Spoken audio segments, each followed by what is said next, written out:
Russian നടപടികളിൽ താൻ നിരാശനാണെന്ന് US. President Donald Trump തിങ്കളാഴ്ച താൻ നടത്താൻ തയ്യാറെടുക്കുന്ന ഒരു പ്രധാന പ്രസ്താവനയുടെ സൂചനയും അദ്ദേഹം നൽകി. റഷ്യയും ഉക്രൈനും തമ്മിലുള്ള സമാധാന ചർച്ചകൾ സ്തംഭിച്ചതിൽ ട്രംപ് അതൃപ്തിയും പ്രകടിപ്പിച്ചു.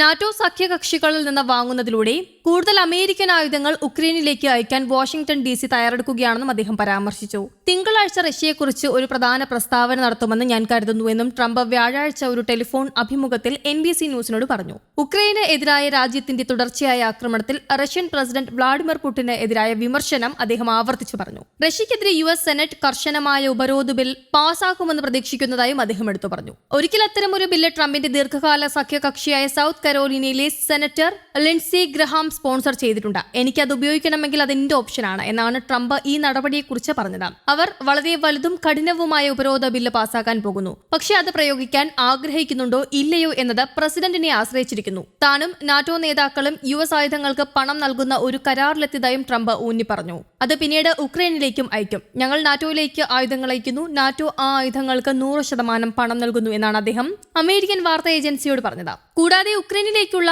ആസൂത്രിത ആയുധ കയറ്റുമതി നിർത്തിവെക്കാൻ പ്രതിരോധ സെക്രട്ടറി പീറ്റ് ഹെക്സത്ത് ഉത്തരവിട്ടതിനെ കുറിച്ച് തനിക്ക് അറിയില്ല എന്നും ട്രംപ് പ്രതികരിച്ചു. കോലാലംപൂരിൽ നടന്ന Association of South East Asian Nation സമ്മേളനത്തിൽ US state secretary Marco Rubio Russian state secretary Sergey ലാവ്റോവുമായി ചർച്ച നടത്തിയതിന് തൊട്ടുപിന്നാലെയാണ് ട്രംപിന്റെ ഈ പരാമർശവും. റഷ്യ റെക്കോർഡ് എണ്ണം ഡ്രോണുകളും മിസൈലുകളും ഉപയോഗിച്ച് കീവിനെയും മറ്റ് ഉക്രൈനിയൻ നഗരങ്ങളെയും ആക്രമിക്കുന്ന സമയത്താണ് രണ്ട് വിദേശകാര്യ മന്ത്രിമാരും തമ്മിലുള്ള ചർച്ചകൾ നടന്നത്. ഇത് കഴിഞ്ഞ ദിവസങ്ങളിൽ പുടിനോടുള്ള വർദ്ധിച്ചു വരുന്ന നിരാശ പ്രകടിപ്പിക്കാൻ ട്രംപിനെ പ്രേരിപ്പിക്കുകയും ചെയ്തു. അതേസമയം റഷ്യ ഉക്രൈൻ യുദ്ധം പരിഹരിക്കുന്നത് താൻ പ്രതീക്ഷിച്ചതിലും ബുദ്ധിമുട്ടാണെന്ന് സംബന്ധിച്ച് അമേരിക്കൻ പ്രസിഡന്റ് ഡൊണാൾഡ് ട്രംപ് നേരത്തെ തന്നെ രംഗത്തെത്തിയിരുന്നു. കൂടാതെ ഉക്രൈനുമായുള്ള സംഘർഷം അവസാനിപ്പിക്കുന്നതിലും സമാധാനം കൈവരിക്കുന്നതിലും റഷ്യൻ പ്രസിഡന്റ് വ്ളാഡിമിർ പുടിന് താൽപര്യമില്ല എന്നും ട്രംപ് പറഞ്ഞിരുന്നു. മാധ്യമങ്ങളോട് സംസാരിക്കവെയായിരുന്നു അദ്ദേഹത്തിന്റെ പ്രതികരണം. അതേസമയം ഉക്രൈന് കൂടുതൽ ആയുധങ്ങൾ അയക്കാൻ സാധ്യതയുണ്ടെന്നും ട്രംപ് അന്ന് പറഞ്ഞിരുന്നു. പുടിന്റെ കാര്യത്തിൽ ഞാൻ സന്തുഷ്ടനല്ല. പുടിൻ വളരെ സൗമ്യമായി പെരുമാറുന്നു. പക്ഷേ അതിൽ അർത്ഥമൊന്നുമില്ല. റഷ്യൻ ഉക്രൈനിയൻ സൈനികരിൽ ധാരാളം പേരെ അദ്ദേഹം കൊന്നുകളഞ്ഞു. ഓരോ ആഴ്ചയും 7000 പേർ വരെ സംഘർഷത്തിൽ കൊല്ലപ്പെടുന്നുണ്ടെന്നും ട്രംപ് പറഞ്ഞിരുന്നു.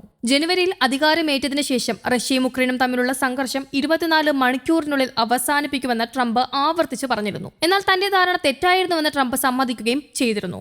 ഉക്രൈൻ റഷ്യ വിഷയത്തിലെ പുതിയ നടപടി എന്തായിരിക്കുമെന്ന മാധ്യമങ്ങളുടെ ചോദ്യത്തിന് അത് നിങ്ങളോട് പറയുന്നില്ല എന്നും ഒരു സർപ്രൈസ് ആയിട്ടിരിക്കട്ടെ എന്നുമായിരുന്നു ട്രംപിന്റെ മറുപടി. എന്നാൽ ഒരുപക്ഷേ റഷ്യ ഉക്രൈൻ യുദ്ധത്തിൽ തിങ്കളാഴ്ച നടത്താനിരിക്കുന്നത് നിർണായക നീക്കമായിരിക്കുമെന്ന പ്രതീക്ഷകളുമുണ്ട്. കൂടാതെ അപ്രതീക്ഷിതമായി ഇറാന്റെ ആണവ കേന്ദ്രങ്ങൾക്ക് നേരെ US നടത്തിയ ആക്രമണങ്ങളെ ഉദാഹരണമായി കാണിച്ചുകൊണ്ടായിരുന്നു ട്രംപിന്റെ പ്രസ്താവന. ഉക്രൈൻ റഷ്യ യുദ്ധം അവസാനിപ്പിക്കാൻ കഠിനമാണെന്ന് പറഞ്ഞ ട്രംപ് ഉക്രൈൻ അമേരിക്ക ഏറ്റവും മികച്ച ആയുധങ്ങൾ നൽകിയിട്ടുണ്ടെന്നും കൂട്ടിച്ചേർത്തിരുന്നു. അമേരിക്ക ആയുധങ്ങൾ എത്തിച്ചില്ലായിരുന്നുവെങ്കിൽ റഷ്യ 3-4 ദിവസങ്ങൾക്കുള്ളിൽ ഉക്രൈനെ പരാജയപ്പെടുത്തുമായിരുന്നുവെന്നും ട്രംപ് അവകാശപ്പെട്ടിരുന്നു. അതേസമയം മുൻ പ്രസിഡന്റ് ജോ ബൈഡന്റെ കീഴിൽ അമേരിക്ക ഉക്രൈന് വേണ്ടതിലും കൂടുതൽ ആയുധങ്ങൾ നൽകിയെന്നും ട്രംപ് അവകാശപ്പെട്ടു. News desk Kerala Kaumudi.